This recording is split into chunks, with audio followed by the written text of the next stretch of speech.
दारिद्र्याच्या उन्हात शिजला, निढळाच्या घामाने भिजला, देश गौरवासाठी झिजला, दिल्लीचेही तख्त राखतो महाराष्ट्र माझा. महाराष्ट्रातले शेतकरी रोज आत्महत्या करतायत. त्यांची लेकरं अवकाळी पोरके होत आहेत. ते विसरले आपल्याला महाराज. इथे जिवंत माणसांना महाराष्ट्राशी काही पडलेलं नाही. ते तर काय करतील. ह्याचसाठी केलं होतं का अट्टहास त्यांनी?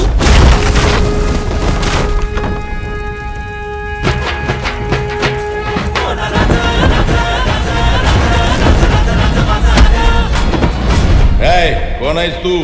शिवाजी, शिवाजी, शहाजी, शहाजी, भोसले. स्वतःला काय छत्रपती समजतो?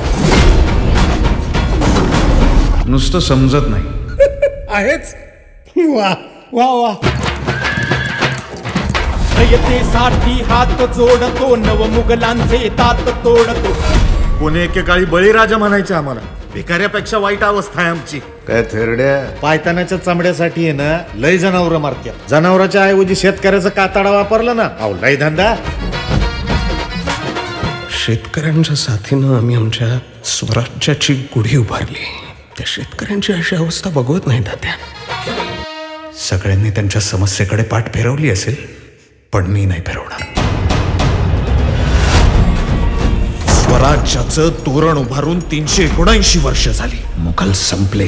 तुमच्यासारखे विकृत आले माझ्या बळीराजाच्या नशिबात. 4 पायांचा महादेवाचा खरा नंदी साधा बैल होऊन त्या शेतकऱ्याबरोबर एकर दर एकर राबतो, तेव्हा त्या बैलाचे सुद्धा डोळे पाजरतात जेव्हा आपल्या मालकाचा निष्प्राण देह झाडावरून काढून खाळ्यात ठेवतात. लई लोकांच्या छातावर पाय देऊन या खुर्चीवर बसलोय मी. किती आरटीआय केले आमच्या विरोधात. घंटा फरक पडत नाही. मधमाशाच्या पोळ्यावर दगड मारला ना, मधच नाही मिळत, माशा रस्त्यात. 17व्या शतकात त्या मुजोर मुघलांनी गरिबांना, हिंदूंना लुटून अमाप धन सुरतेत जमा केलं. त्याच मुघलांचं कंबरड ठेचून मराठ्यांनी ते हिसकावून आणलं. सामान्य माणूस आता जागा झालाय.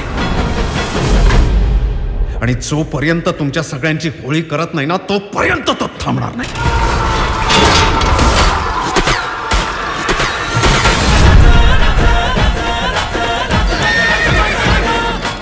105 हुतात्म्यांच्या बलिदानानंतर मुंबई महाराष्ट्राला परत मिळवून दिली. आणि आज त्याच मुंबईत त्या कामगाराचं, त्या शेतकऱ्याचं अस्तित्व काय? तर हुतात्मा चौकात उभा असलेला एक दगडी पुतळा बास, एवढंच.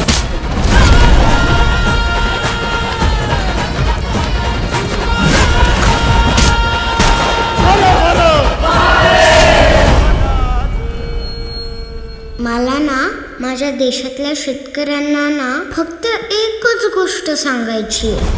5 वर्षांना तुम्ही आपल्या घरच्यांसाठीच अन्न पिकवा.